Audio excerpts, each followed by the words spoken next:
Hey guys, what's up? I'm here at the gym. Before we start class, I have a question I want to pose. Um, there is no right or wrong answer necessarily, but I'll give you my answer and my reasons. And then, of course, like I always recommend, you can write your comments below and, we can have a dialogue. But number one thing in anyone becoming a fighter, what makes them a great fighter, is their mindset. The want has to be there. Do they want to fight? The same is true with whether you want to be a good parent, whether you want to be a good employee, whether you want to be good architecture, whatever it is you want to be, the first thing that needs to be there is the want. So if you don't want to do it and it's something that you think you have to do, then I can guarantee you one thing, you are not going to be good at it.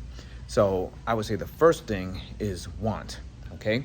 So can you be a good fighter? Absolutely. And you can also be a sucky fighter even if you want to do it, but the want will give you all of the fuel that you need to be consistent in your training and going in and your daily ins and daily outs. And whether you're sick, broken, hurt, sleepy, you come in regardless because you want to be a fighter. You want to do this thing that we call fighting. Now, there are people who get into martial arts, mixed martial arts, for many reasons. A lot of people, unfortunately, get into mixed martial arts, and I'm not saying that they can't get good at it. I'm just saying they get into martial arts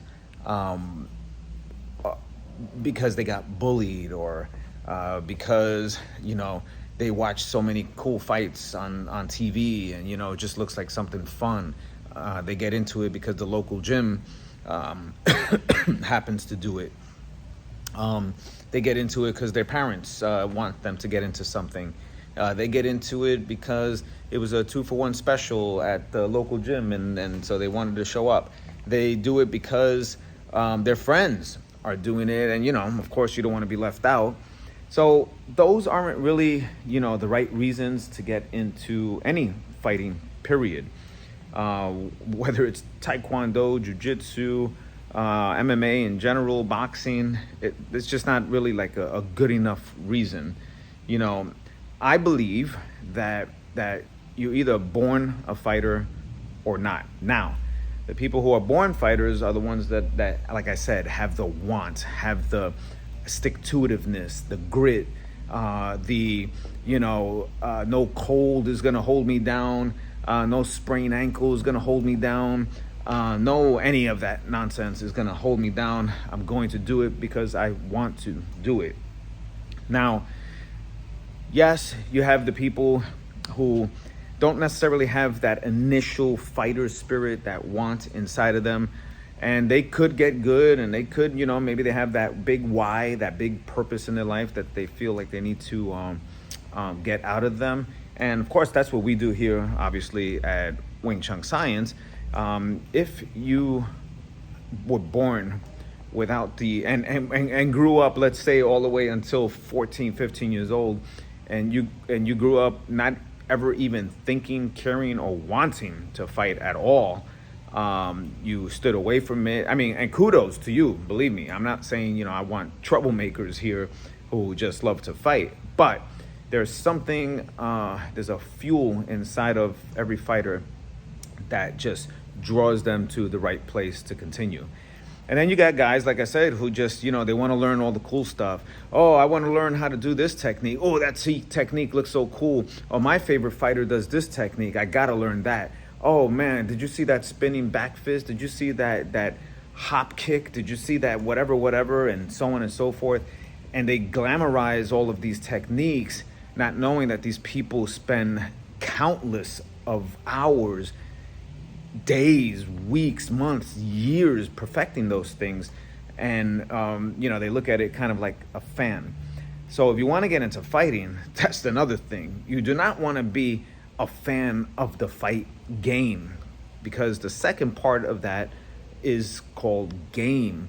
Now, if you're a fighter and you have that fuel inside of you, you're going to get involved no matter what.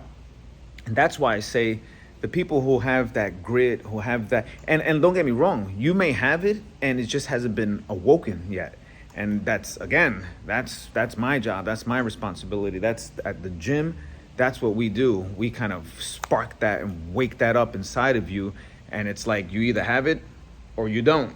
And if you have it, I guarantee you, we're gonna make sure that we pull it out of you further, and we'll create the beast that's inside of you. And like I said, you may not even know you have it inside of you.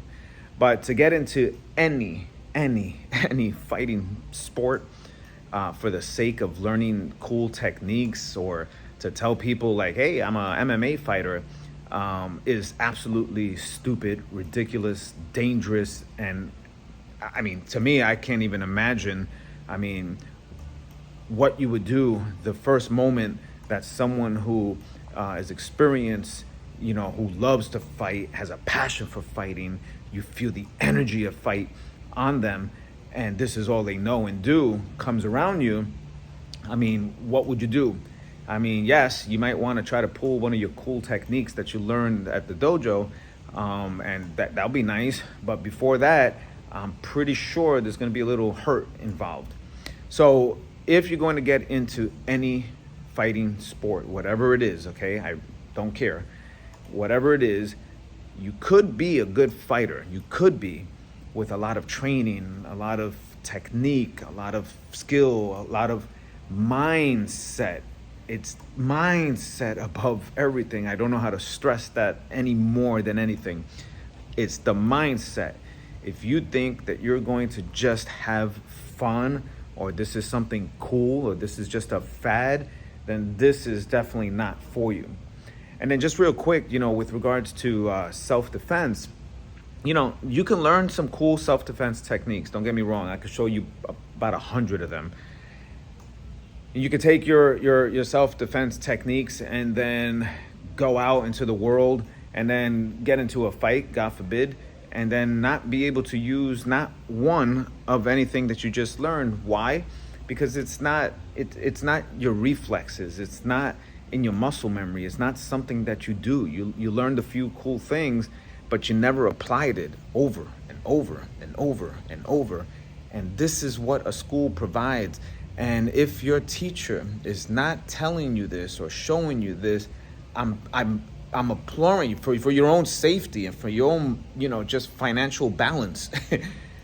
Make sure you check that, okay? Anyone who says that this world of fighting is anything less than fighting is just lying to you, okay? Now, it doesn't mean that you go to a gym. Like in my gym, not everybody wants to be a fighter, okay? That's cool. I don't want everybody to be a fighter. Some people just want to get physically fit. Some people just want to get a little bit more speed. Some people want to just learn how to throw a punch properly, how to throw a kick, how to move, how to, kind of remove that fear that they have of fighting in general. So, again, you don't have to go into a cage. I definitely don't think everybody is made for that. You don't have to go into a ring, but at least they're coming out of here with some confidence, and that's the key. Because at the end of the day, whether you're fighting to get into a cage, or whether you're fighting to get into a ring, or whether you're fighting and this is something that you love, if you don't have the confidence that it takes to do something like this, I guarantee you that same essence of who you are will permeate into your everyday life, and you will be walked all over. And it is hard. It is hard. It's a balance, because you are the same guy whether you're in the gym, or whether you're at work, or whether you're at home, or wherever you're at. You're that same person, and you always represent you.